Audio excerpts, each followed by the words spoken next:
Today I'm going to discuss about the SOAP web service and its live application. SOAP we can be defined in two ways. Uh, that's JAX WS, and the web service we can define in two ways. That is JAX WS is uses SOAP, and the REST web service JAX RS. And if you are familiar with the Spring, you can remember that Spring Boot is the example for the REST web service, Spring MVC, and for the SOAP web service, we are using Spring WS. Now, to invoke the web service, we have a client. Client can be Java, .NET, C++, anything. And we have the web service expose that say it is in Java and consumer in .NET C++. Now this web service is being exposed in WSDL, and this WSDL you can think as an interface to the consumer. Now how this interface can be accessed by the client? Thing is that this interface is the WSDL which has been exposed.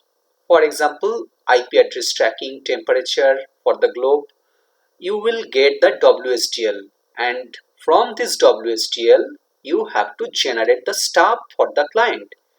For C++, you have to create stub for the C++ stub, and for Java ACI, it is called the ACI service endpoint interface.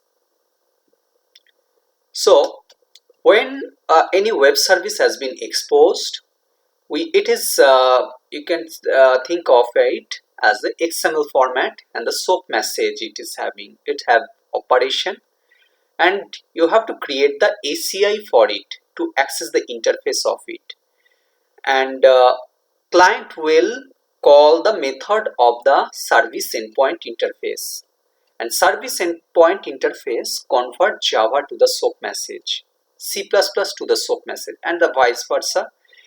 We get from that web service SOAP message, we get it. So it's a kind of adapter to it's a bridge between the web service and the client. Now question is how the exchange of the string list, say client is a .NET or C++ and web service in Java using serialized Java object. No, it can be happen by protocol, that is SOAP message. It's in the XML, which is supporting XML format. It's so service endpoint interface take care of the web service complexity,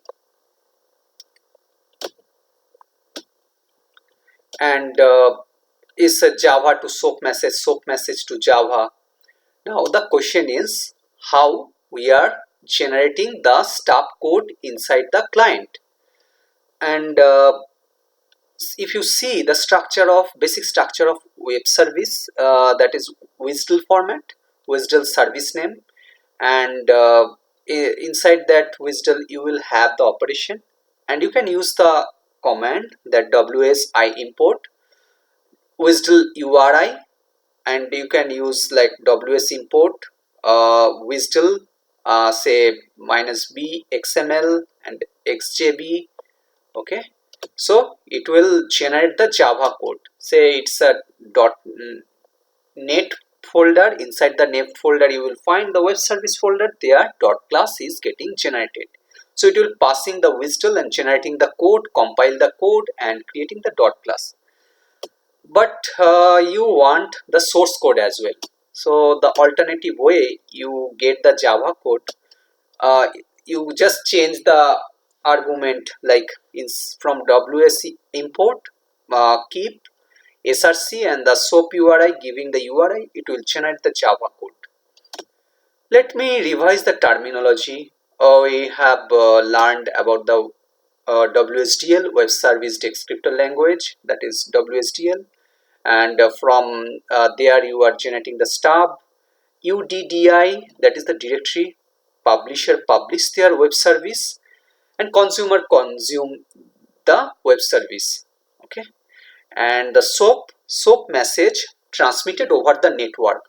It's a protocol language and the format. ACI interface to the service endpoint for C++ client is a ACI is a it's a handling the complexity. C++ for Java it's using generating the Java stuff. .NET generating the .NET stuff. Encode and the decode. I have given the one of the live example for the web service. Say payment hub, it has been used Spring WS for it. And what's payment hub? This is a movement of financial transaction. It happens that it acts as the adapter for multiple source and channel, say online banking, mobile banking, and any others part. And payment hub is acts as an adapter according to the source. It routing to the ultimately payment system endpoint. And final business logic is using global pay plus, that is GPP, and business logic to process the payment. GPP uses the some network, and GP global pay plus accept the message in ISO 2022. It's a pain 001 and pain 008 message. So accordingly, this message format, when using GPP, it prepared that message, and accordingly business conversion and getting that which which endpoint, routing to which endpoint will get that payment, and from which source it will accept the payment. And for the failure, we are using so fault at the rate so fault, and inside the at the rate so say you are throwing any exceptions, and on the top of that we are using at the rate so fault, and here using fault code. uh, you have to mention the a fault code dot server, and fault string, or for reasons, fault string or reasons, you say the wrapper service problem. So you can explain and handle the errors using the at the rate so fault. So web service has lot of features and make your life easier. Thank you.